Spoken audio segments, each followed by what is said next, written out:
That's a battle that I think almost every entrepreneur is going to deal with, because the reason why you got into this in the first place is to do something different, to get ahead, like to push yourself to, to live a different life.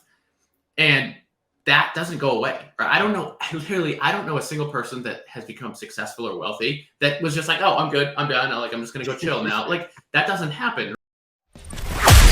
Welcome to the Creating Wealth Podcast, where Kyle Curtin takes you on an extraordinary journey alongside renowned multifamily real estate experts from every corner of the United States. We teach you how to harness the power of real estate investing and witness the transformation of your wealth building strategy. Let's create wealth together. What's up, guys? Welcome to episode 106 of the Wealth Podcast. Today, we have the great pleasure of chatting with Ryan Corcoran. Ryan is a phenomenal local investor and entrepreneur. He is the founder and CEO of Specialized Property Group. He has been a guest on multiple podcasts, including the Tribe of Millionaires podcast, and we are super hyped to chat with him today. Ryan, what is going on, man? What's going on, Kyle? How are you? Very, very nice intro. I appreciate the kind words. Thank you, man. But yeah, man, super excited to have you today. Let's jump right in. Tell us about, kind of like your entry into real estate and how everything kind of started. Yeah. All right. So I started buying real estate when I was 21 years old. I was in college studying to be a physical therapist, actually. And then I ended up taking a job working in an emergency department, and then realized that physical therapy wasn't the route for me. And I actually ended up going to PA school. I got my master's as a physician assistant, worked in an ICU for about 2 years. And, throughout that whole process, I had been buying, a duplex, a triplex, just, smaller deals, but I was getting hooked on them. Right. And then as soon as I graduated PA school, I ended up selling that duplex, and I walked away with a check the size of my PA salary. And I was like, okay, I just spent $120,000 to go to PA school to make probably, $120,000 when I leave. And I just bought this property 2 years ago. It did literally nothing for the last 2 years, except, manage it, talk to tenants, and just, owning property. Right. And I made the same amount of money. And so after I was working as a PA, I started really to build up that portfolio. I bought a 6-unit, a 5-unit, a 10-unit, and I just kept rolling with it. And eventually I got to the point where I was like, okay, I can't do both anymore. It's really not fair to the patients that I'm taking care of, because I'd be walking into patients' rooms, my phone would be ringing from leads that are coming in, and all I'd be thinking about is the next deal. So ultimately, it wasn't fair for me to keep being a PA and practicing medicine. So I stepped into real estate full time. So now we've got a couple hundred units, a little over 250 units. We've got a flipping company, a wholesaling company, and we're doing some development now. So we're moving along. Wow, that's beautiful, man. Holy crap. And something, Ryan, it's funny you say that about the getting into the legal profession and then kind of discovering real estate as kind of a different avenue that you can take. I've heard that a couple times, people go into through med school and stuff like that, and being like, all right, this is perfect, a very honorable career field and everything, 100%, and then discovering real estate, and all of a sudden there's something else there that you can pivot, and it's like, might do something else. Yeah, exactly. After kind of seeing some of those numbers and stuff. That's nuts. Yeah, exactly. That first property I bought, I had $5,000 to my name. And so the reason I actually wanted to do it in the first place is because I started to realize, I looked ahead. I'm like, okay, in high school, I didn't do anything. I was just an athlete, didn't study at all, barely, I was getting B's, whatever. Went to college, did really well. And I'm like, okay, when I'm done college, what is my life going to look like? And so I started doing some math, okay, I've got this much student debt. I'm going to have a car payment, a house. How in the hell can I live on $120,000? Right. And I'm not saying it's not a lot of money at the age of 25, 26. Don't get me wrong. It's a lot of money. But when you have a lot of expenses and student debt, it really, you don't have much left over. And so that's why I really started to look into other avenues to create other ways to bring in income. And then once I realized that there's a lot bigger world out there than than what we're all taught through the education system. I just ran with it. So I don't blame you, man. You're totally right, though. Especially in today's day and age, just with like how expensive everything is, and like, it's crazy. You know what I mean? Like just trying to, trying to create, I guess, kind of like that comfortable, kind of lifestyle. Yeah. And, it's definitely doesn't have as much power as it did like 10, 20 years ago. Exactly. Definitely, man. So I guess kind of how was it, jumping into like that first property, like stabilizing it? Like what did that kind of situation look like? Was it an on and off market deal? Like were you doing a lot of the work yourself? All right. Yeah. Good question. This is the only deal I've ever done this way, and it'll probably be the only deal I ever will do this way. It was on market. I made an offer. It got rejected. It went under agreement with somebody else. It fell through. I then made another offer. We negotiated a little bit, and we got it under agreement, and I ended up buying it. I had no money. Like I said before, I had $5,000. So I called my uncle, who I knew had a construction company, and I said, I need you to hold this note for me. And he was like, it didn't really come off like that. Actually, I had spent the last 6 months with him learning about real estate because he had been in it for a while. Construction. He had a couple rental properties. He'd flipped some houses. So he was my first mentor. And so he actually lent me the capital to buy that first property. Then my parents lent me $10,000 to do some rehab in the unit, replace a furnace. And then I spent every dime I had. I had like $20 in my bank account. If something went wrong, I essentially was going to go swimming and drown. But at 22 years old, who cares, right? Like the reason I did this all in the first place was like, who cares? Like if I fall flat on my face, well, I've got nothing anyways. What does it really matter, right? I have my whole life to build it back up. Fortunately, it worked out well, and my dad was helping me a lot. I had friends come over. I bought a case of beer and some pizza. We did the landscaping. Like it was really a team effort. I just happened to be the leader of it. And kind of just like was paying people here. Dude, one time I cleaned out the basement and I put everything in the front yard, and I had this guy on a bike come by with like a basket attached to the back, and he was like, dude, can I take all this paint from you and I'll trade it in for like $20 at like Aubuchon down the road? I'm like, dude, take every single can. I want nothing to do with this. But it was very like everything was very unprofessional, and I was doing everything by myself, very hands-on.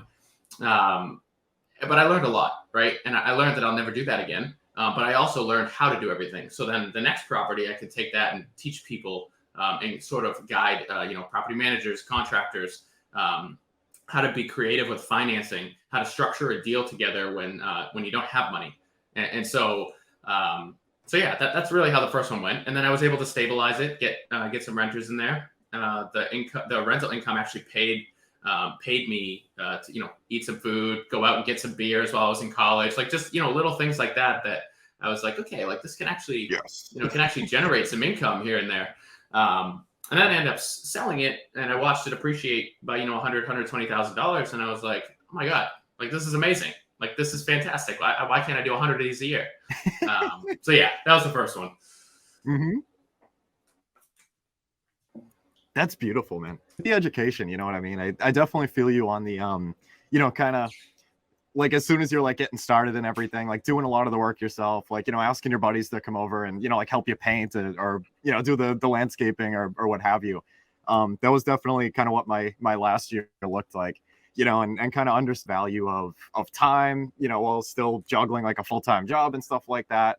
And I think there is like a ridiculous amount of value though in like learning that stuff for the first time, like doing it yourself or trying to do it yourself. 100%. Depends on what it is. But and just kind of learning it to your point, be able to delegate that and know what that result is supposed to look like. And like, just kind of, take like a different kind of role in that kind of project. Yeah. At that time.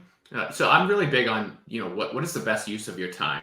And so as you start to make more money, if you have a full-time job or whatever else you're doing, the best use of your time is always evolving. For me at that time, I quite literally didn't have a job. I was a full-time student. The best use of my time was to get my hands dirty and figure out how to do everything because I couldn't pay somebody to do it, right? I didn't have the money to do that. Now, if you asked me to go change plumbing under a sink, I would tell you you're insane and I will not do that because it doesn't make, number one, financial sense.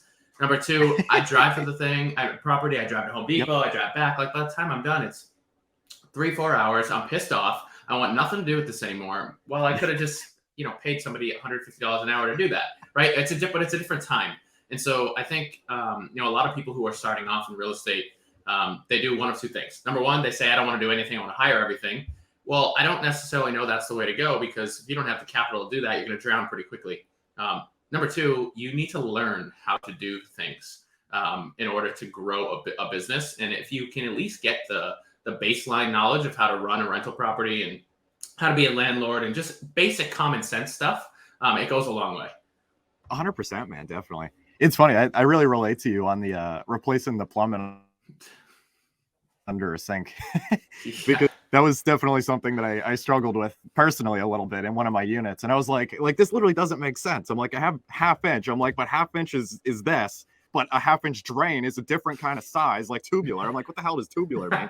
And like, and that's coming from like doing HVAC every day. You know what I mean? I'm on right now. Yeah. And the amount of times back to Lowe's, back and forth and trying to get the kits and everything. And it eats your day away, man. Yeah. And exactly to your point, like, I was pissed the whole time. I'm like, screw this. I'm like, I'm never doing this again.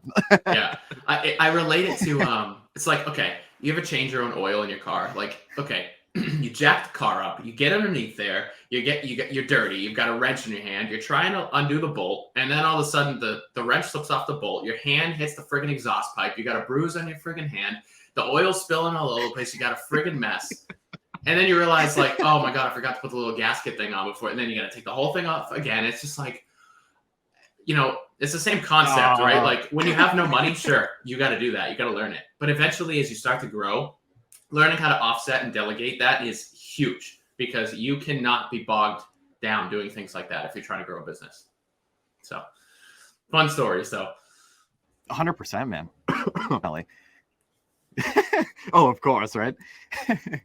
Yeah, one of the things that I'm trying to learn this year, because I was previously house hacking and then I moved back into my parents' house, and like that's where I am now, is getting that third unit rented and trying to stay the heck out of Leominster and like just stay away from that property and just try and like learn that different kind of role of managing that property from afar and like just relying completely on the team and having the go-tos and be like, all right, guys, like, unit one texted me that their drain isn't, their drain's clogged or something. And just getting the plumber or whoever it is to, go over when he gets a second, talk it and call it done, without actually stepping on site. So I'm kind of excited to kind of learn that kind of aspect, Yeah. And you still work you're working a full-time job. So you're fortunate that you can leave a unit vacant for a little while. And I think this brings me to my next point that, a lot of people say they just want to quit their, buy a bunch of rentals and quit your job. I've done it and I don't recommend it. And so I think, you are very intelligent for hanging on to that W-2 job and working it while you're trying to build a portfolio. Because let me tell you, it's stressful as hell when you don't have a steady income coming in and you don't have enough from elsewhere to keep you afloat. So props to you on that one. Because I barely had any income coming in really when I quit. So I hear you there, man. I do appreciate it. And it is tough because without getting into too much detail, my day job is not sunshines and rainbows by any means. So like I've had a lot of like thoughts going through my head, a lot of different conversations with, like people just like yourself of like, all right, like I know the thing that I'm passionate about. And like, I just have the one property. I'm like very, very early into the process, but here's my situation with my W-2 and like, how can I, but yeah, the opinion that I definitely was getting a lot was to just hold on to that job, just like pile as much money as you can, and then kind of reevaluate like at the end of the year and kind of see like what you got going on, get things kind of up and running, and then, kind of take your next step after that. So it sounds like a good plan. But yeah, so one of the questions that I do want to ask you, man, what's your vision for the long term? That is a difficult question. It's always changing, right? It's initially, starting out, it was man, if I could have like 30 units, like I'm good. Like I can continue, I can work my job. I have a passive income coming in. I can buy the car I want, travel where I want, live in a house I want. And then you get closer to that goal that you thought you wanted. And then it evolves into something more, right? And then it became, oh my God, like if I get 100 units, or if I could make $100,000 a year in rental income. And then you get closer to that. And it's, it's always evolving. And so for me, really, I think the next evolving phase in my journey here is I want to build multiple businesses or buy multiple businesses instead of just really me being a solopreneur, right? I mean, I've got a team, but like, whether it's a roofing business, a contracting business, restaurants, right? Other avenues where I can shoot up other verticals and continue to grow from a business standpoint, because I believe you can only really go so far in one thing, and you can keep pressing it. And once you've built that bridge and you've maximized it, maybe it's time to look into a different avenue for a little bit. And so I think the next thing for me is I'm probably going to start some sort of service business alongside real estate. So probably contracting, roofing, cleaning, something along those lines, and continue to build up the development, the rehabs, and the wholesaling and buy and hold that I've got right now in the investing space. So yeah, vision long term, it's probably going to be 10, 20 businesses that are all linked together, working together in unison. I think that right now is the vision. So we'll see. I love that, man. Especially like the vertical integration piece, like having like the roofing businesses and stuff like that strongly complement like the real estate side. And exactly. That always blows my mind, man. I listened to Axel Ragnarsson's podcast religiously. And when he was talking about, he's probably talked about it a couple times, but like the science behind like the vertical integration of like, having those other businesses that allow you to be able to like, potentially pay a little bit more for a property or what have you, because you already know like what those costs are going to be. And like it's just like you have that kind of like other variable to be able to help you in a different context. And like, I think about it all the time, man. Like I love that idea, and especially like kind of going in another direction of like having those different kinds of businesses, like just in other areas, to like diversify and like try different things. And I think it's the coolest thing in the world, man. And like, especially, oh, sorry. No, I was just going to say, I completely agree. I think I think a lot of investors and business owners get to that point too early though. I think you have to focus so much on that one thing that you're doing before you start shooting up a bunch of other ones, because if you haven't built that and basically autopilot it, when you start to go focus on something else, that other business is going to start coming down. And so then you've got two mediocre things going. It can still work, but it's not, you're going to be stressed out. You're probably not going to be happy because you're going to be like, what the hell am I doing here? I'm jumping back and forth. So I focus on one thing, go hard on that one thing for 2-3 years. Once you've done it once, you can go into another business and do that in half the time. So that's my advice on that. Learning the hard way. That's huge, man. I like that a lot. And I like the a while back you mentioned like building that bridge, and I really like it was Brandon Turner that says the phrase often of like, building like that first bridge to the island, and then you can use the resources to bring them back and build the second one. And but if you're trying to build way too many bridges at the same time, like you're only halfway across the water, and like you still have nothing. 100%. Yeah, absolutely. It's very true. I love that, man. That's super cool. So going kind of from, that first experience with the 2-family and kind of jumping into like the next thing, like especially like jumping into like the small commercial space, like take us a little bit kind of through that transition of, like absolutely nailing like that first property to starting to like go a little bit bigger. And so I was house hacking a 3-family in Fitchburg, and I had met. So I'm really big on direct mail marketing and off-market lead sourcing, and so I ended up connecting with a guy who I actually bought over 100 units with over the last couple of years through direct mail, and he did nothing but 5 units and larger. And so, to be honest with you, I don't know if I ever would have got into that space if I hadn't met that person through doing marketing, through having, the balls to spend $3,000 a month when I didn't have it on marketing to try to find deals. And I ended up beating him, and we actually partnered together on a 10-unit property, and he ran the whole thing. Like I didn't do anything. The only thing I did was I raised the capital for it. And so, you have to bring some sort of skill to an endeavor, right? Like you can't meet somebody and be like, oh, let's partner up on something if you're not bringing some extreme value.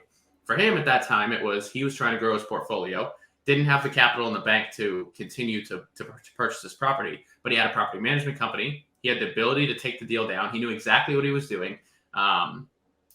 Analysis and financially, he's a genius. I, on the other hand, I am not a numbers person.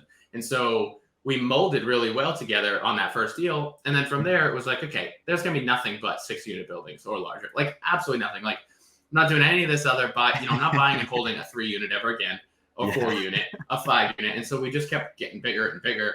And yeah, that's really how I got the taste of that, because you start to realize that the more units you have under one roof, the numbers start to look better because you don't pay as much per unit, but the rent doesn't really change. So, if you're paying $1,500 for a 2-bed in a 3-unit, you're probably paying $1,500 or maybe $1,475, whatever it is, in a 10-unit property for that same unit. But the unit price, you're not paying $150,000 a unit like you are in a 3-unit. You're paying maybe 90 or 100. And then if you have it off market, you're buying it even less than that. And so the split in the profit margin is way larger. Not to mention that the value comes from really just how good can you manipulate these numbers, right? How much income can you produce, and how well can you drive your expenses downward?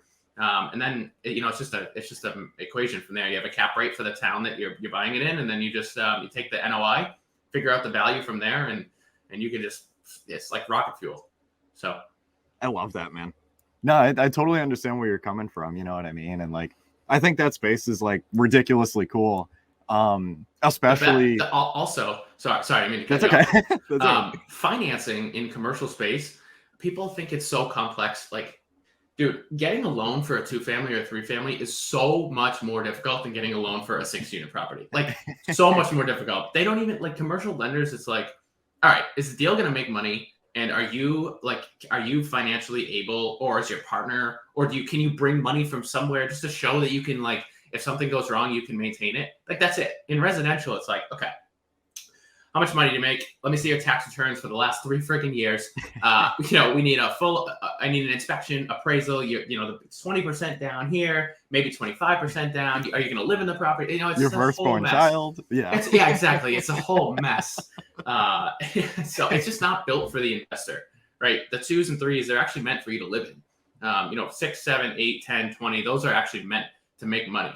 And so the lending is just much different to in favor for the investor. Yeah. To be honest, man, like it really blew my mind. Like the first time I have a ton to learn about that kind of space, man. But like from the little bit of knowledge that, I have kind of come across on it, it did really blow my mind when, like it started to kind of learn that like it was based a lot more on the property and a lot more of like the business aspect, and that like that space is a lot more negotiable than just like the residential. Like, oh, like if your debt to income's below like 44 or like whatever it is, like it's just not happening. You know what I mean? Like yeah. Period. But yeah, like, and even larger, so for example, your 3-family, the value of that property is going to be dictated on what the other 3 families in your area are selling for. Now, your rent might be a little higher, maybe a little bit less than those other people, but largely the value of that property is going to be a comparable sale. For me, if I buy a 6-unit and the next 6-unit next door sold for $400, but my 6-unit could sell for $800, right? Because I have driven the rents up, I've dropped expenses, and so there's not so much of a comparable game anymore. And so really it comes down to how skillful can you be, how creative can you be, and how well can you optimize and stable an asset. And that it's just not the same game with smaller multifamily. Definitely, man. It's super cool. Yeah. So Ryan, a question that I do like to ask everybody is, how do you define wealth?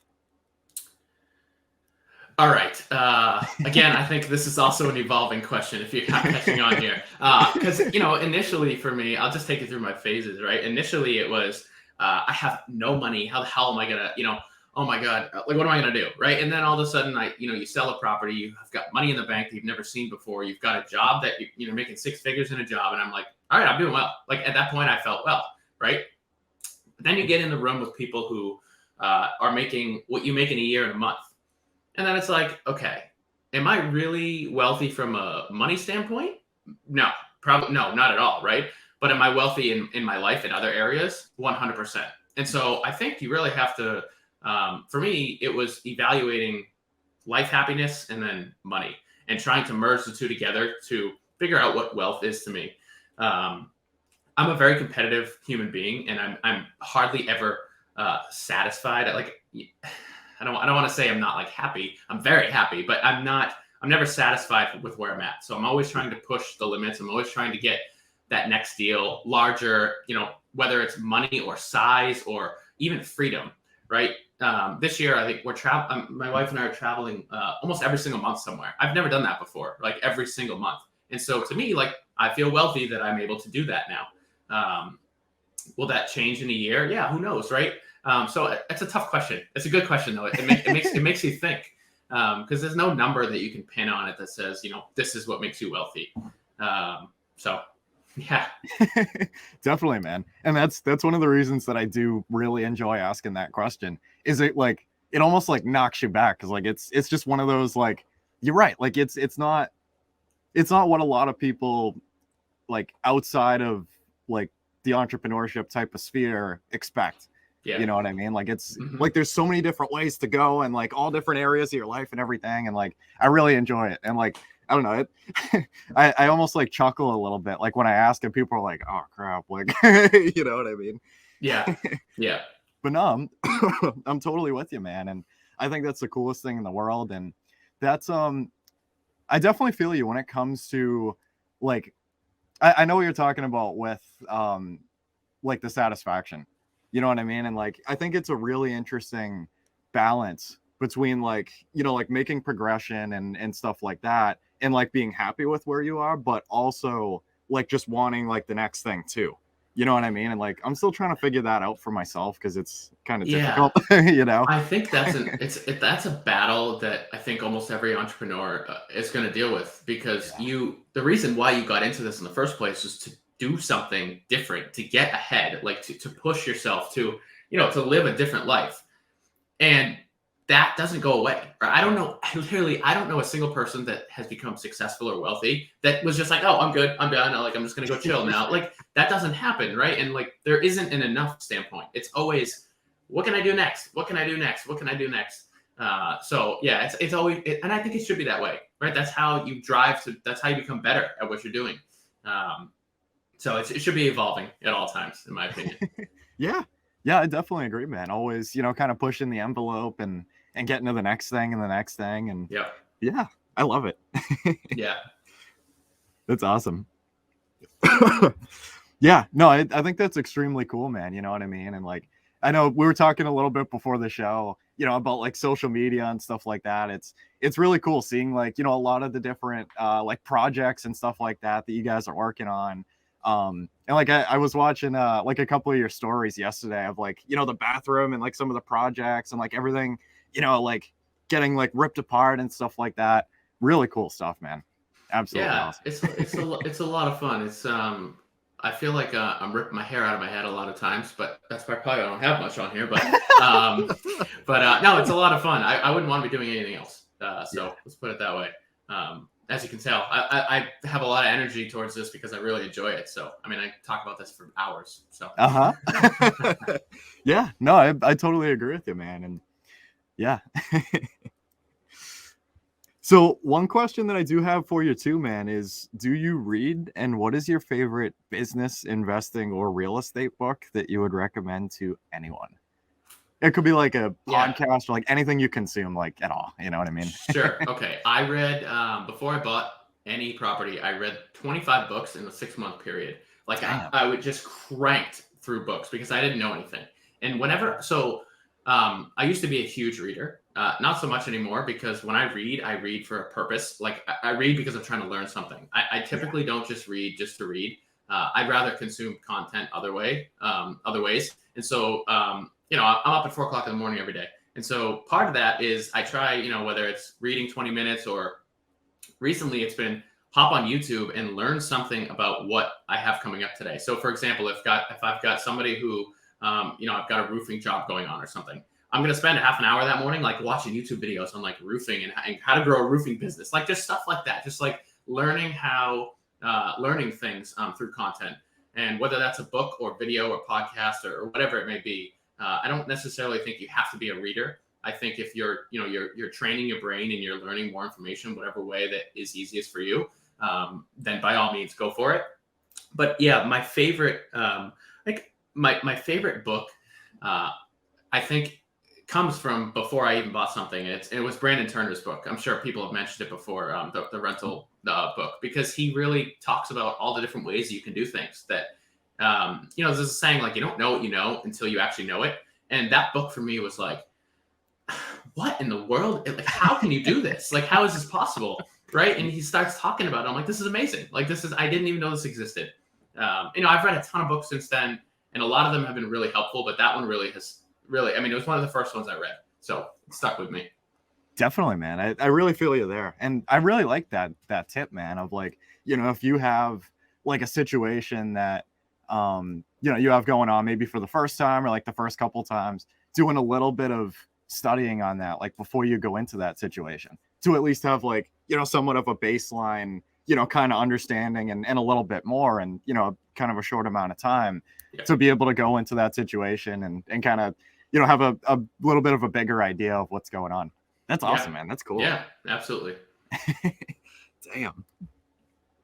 Yeah. I love it, man. That's sweet. So Ryan, where on like social media and stuff can you be found, man? I know you have an awesome podcast. I haven't been super religious with the podcast, to be honest with you. I think I have like 15 episodes or something like that. But you know what? It's fun because I'll do maybe one or two a month. And it's great because it's like this, right? I learn about you, you learn about me. I just, we're just talking about real estate, right? So I have a podcast. It's called the Leveraging Real Estate Podcast.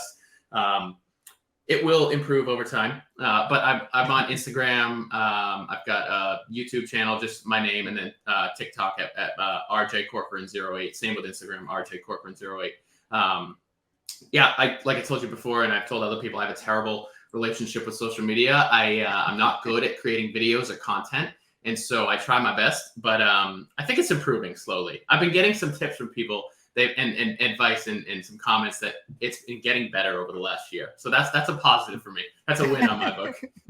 To be honest with you, Ryan, like I said, man, literally, like, I think your social media is kick ass, to be honest with you. Literally, like the videos, like, I don't know. I thought it was great, man. Like it surprises me that you say that, because like, like you see the stories and like the projects and stuff going on, and like clips from like other interviews and stuff that you've done. Like I see it all the time in my feed, man. You know what I mean? So... I appreciate it, man. The whole purpose of social media, number one, is to build a brand, right? So people know who you are. But number two, I love teaching people how to do things, right? If I know how to do something, I want everyone to know how to do that because it works. And so the purpose for me really is just, when I put everything out here, is like, okay, guys, this is how you do it. Go do it yourself. Like, you can do the exact same thing I just did. All you have to do is this. And so that's the purpose of me creating that, the videos and stuff. So. I feel you, man. I absolutely love that as well. Like, just, like if you're learning things like in the field, whether it's, things that are going well, things that maybe aren't, or I should say are a little bit more of a challenge, like just kind of like sharing that stuff and just pushing out the knowledge into the world. You know what I mean? And it's a lot of fun too. And like, I was talking to somebody at an event last night. And like, I want to get a lot better at like posting like when things aren't going so well, like when it comes to the property and like, or, whatever is kind of going on or whatever. And I did it in the past, and like I had a really eye-opening experience because I had an exhaust fan in my bathroom, and there was some things on the exhaust fan that I can't say as an agent, but I know it was that. And I was trying to figure out like what the heck was going on, because like my bathroom's literally like the size of a small closet, man, like wicked small, right? And I'm like, all right, like this exhaust fan like should be, like this place should be spotless, like with none of that type of stuff at all. And I had a handyman by, and I was like, oh, like I want to replace this, like I guess it's not working or something. And like it turned on fine and everything. And he's like, oh, like, it might it might just have to be cleaned. I was like, yeah, that actually makes a lot of sense. So I started, kind of taking it apart, like piece by piece. And I grabbed the hose, or I pushed it into the ceiling, and I grabbed the hose and I pulled on it, hoping that it stopped me, like it was connected to something. Yeah. And I pulled the entire hose down because it just dumped in a ceiling that was above, or I should say like a crawl space, like above the ceiling kind of thing. And I literally like had it sitting in the bathroom, and there was like crap all over the place. And I posted a Facebook video of it, and literally like, like just saying like, oh, like I just posted just for like shits and giggles, you know what I mean? I'm like, oh, like this is what I'm dealing with today. And it was on the floor and just sitting there and all gross and everything. And I kind of thought it was funny because it makes a lot of sense why the situation that I was in, you know what I mean? No, I think I remember you posting that, and I remember thinking to myself, like, I like how he's posting something that is not something that like you typically see an investor post, right? Like usually it's like, oh, I made this much money, or look at this beautiful place. Instead, it's like, what the hell did I buy? This isn't even a brand, like this, you know what I mean? Like it's good to see that stuff though, because that's really what this is all about. Every single day I run into things that I'm like, I'm scratching my head, like, why? What is that? Why did this happen? Exactly. Yeah. And it opened up my eyes, man, because like there were a lot of people that went to the comments and were like, oh crap, like that same exact situation happened to me, or like something really similar like 2 weeks ago, like, and I feel like it's just like the insight into some of the conversations that happen to all of us in one way or another that aren't glamorized, because it's not like, oh, this is like, I made like a huge return on this, or like I did this like crazy unit turn, like everything's like really kick ass. But like, I don't know, man, like it just opened up my eyes. Like we're all dealing with this. Like I feel like it's just a matter of like having those kind of conversations. And it's like, oh, like I'm getting kicked around, and like that's totally fine. Like I'm learning a lot from this, like fantastic, Yeah. And like, yeah, like things aren't going so well, and like people were able to kind of join in and be like, oh, like I had something really similar happen, and like this is how I got through it. Like it's part of the game, man. And like it's just I one think of those. you want to compile as many wins as possible, but while you're doing that, you're inevitably going to run into those things. I remember telling one of the first podcasts, actually, I think it was on Axel's podcast. I lost $40,000 flipping a single family home. I fortunately I was able to absorb it, but like $40,000 is a good amount of money to lose on a flip. And so for me, it was like, all right, what did I learn from this, and how can I move forward from it? Right. And then another situation, we were supposed to pull $200,000 out of a cash out refinance. The bank backed out on us right before they were going to give our bank commitment. Rates were at 4.5 when we locked it in, and then they were at 6.5. All of a sudden, instead of pulling out $200,000, we have to bring $75,000 to the table to refinance the property that we had already stabilized. And so that's $250,000 loss, essentially. More, actually, more than $250,000 loss. And so things happen, right? But I think the name of the game as an investor and a business owner is it doesn't matter, right? Like you need to figure out, because there's always a way around things, right? Whether you're losing money, whether that happens, there's always a way to navigate it, to put yourself in the best position to move forward. And so, I'm all about, I love how you say, I wish, I want to post things that don't go well, because that is, people need to know that before they jump into things like this, right? And if you want to be an educator and an influencer, and somebody who's talking about what they're doing all day, and all you're doing is posting sunshine and rainbows, you're kind of being a little fake, right? Because we all know the other people who are investing, it's not like that. It's not like that at all. Exactly. I appreciate it, man. And it's just part of the game. Like I've told one of my buddies that I'm super close with, completely outside of like the real estate sphere, but like I told him, because we were actually having a conversation a couple nights ago, and he was telling me, he was asking if he could kind of pick my brain about like, maybe buying a single family in New Hampshire at some point or something. And I was just giving him some tips. And I'm like, dude, I'm like, make sure like your reserves are strong. I'm like, I don't care that like it's a little bit smaller than, like 2 family, 3 family, whatever. Like, but I'm like, you never know when that boiler is going to kick out, because that happened to me. You know what I mean? And like, it's just like, you have to be able to weather the storm. And it's just like, it's some of that stuff that, everybody always talks about, like, oh, like you never want to be like house poor and yada, yada, yada. But I told him, I'm like, dude, I'm like, like I've been through this, like at least, in one way or another, a couple times last year. And like, you never know when this kind of stuff's going to happen. I'm like, and you just have to be ready for it. And it doesn't matter what kind of property it is, man. I'm like, just don't over leverage. I agree. I also think on the flip side of that, because I totally agree with you, is that I don't think if you haven't started yet that you should stop because of these things, right? That we $250,000 here, oh my god, $8,000 boiler here, I lost $40,000 here, right? Like that shouldn't stop you to get in. The real reason we bring this stuff up is because when you're first starting, the likelihood that the boiler is going to go 2 days after you buy it, very slim, but it can happen, right? And and even if it does happen and you don't have the money to pay for it, you'll figure it out, right? Like you will figure it out. You can finance it. The state will put it in for 50% off if you call Mass Save, right? Like, or New Hampshire Save, right? There's ways that you learn and you figure things out along the way. And so it's not the end. It's not like be all end all if something happens, right? Like get your feet in there, to jump in there, and you'll figure it out on the way. Exactly, man. You're 100% right. And it's just, it's part of the game, and it's not talked about as much, but I love having those kind of conversations, man, and like, yeah, exactly. Like the Mass Save thing, like that. I wanted to use that for a different purpose when I first bought the house, to convert from oil to gas.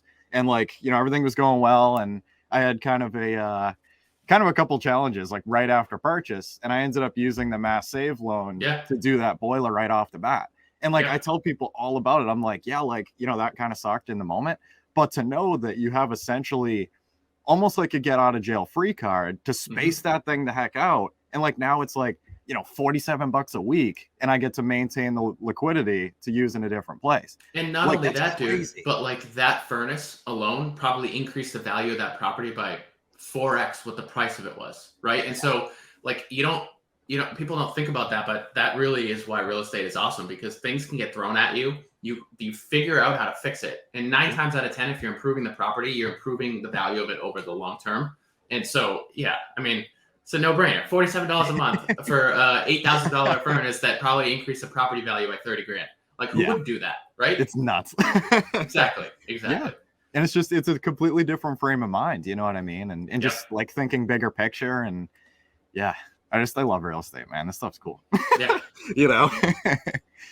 But yeah, no, this was absolutely awesome, Ryan. It was such a blessing to have you on here, man. Thank you so much for coming. I appreciate it, man. It's been a lot of fun. I'm happy to see this growing. Already over 106 episodes.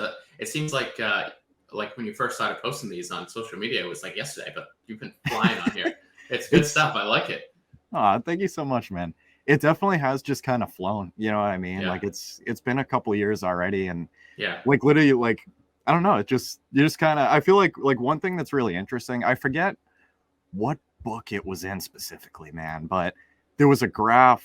It was basically talking about like one axis on the graph was like effort, and the other one was like habit. And like over time, like as like you keep doing whatever it is in your life, like going to the gym, like doing whatever projects you're doing, like it starts to like become more of a habit and like require like less of your energy, not effort. That's what it was. And like you just kind of do it and like just kind of like you don't even realize it sometimes, you know what I mean? And it just it's been a ton of fun though, man, you know what I mean? And I love jumping on here and like hearing the stories and just going back and forth and kind of educating people, and it's a lot of fun, you know what I mean? Especially having your own podcast as well, like it's a lot of fun in kind of a different context, you know what I mean? And no, absolutely. It's a time to chat with people who are doing the same thing as you when we're all busy all day. So it's a good time to take an hour break and be like, what's going on in your life, man? Like, let's have a good conversation, it's a lot of fun. Exactly. But cool, man. Thank you so much again, Ryan. This was awesome, man. Yeah, Seriously. I appreciate it, man. Thank you. 100%. We'll definitely stay in touch, man. Again, like, absolutely love what you're doing, man. Like I said, like, I think your social media is kick-ass. Seriously, like, I see it all over the place. Like, I think it's going like a lot further than you think it is, you know. And like, I see it all the time. You know, Facebook, Instagram. I'm not as much on TikTok, but yeah, I'm not either. I don't think I've ever consumed TikTok. That's probably why I only have like 40 people on there, because I just post whatever I post elsewhere. I stick it on there too, hoping one day it works. But whatever, it is what it is. It's a long-term game, right? Exactly.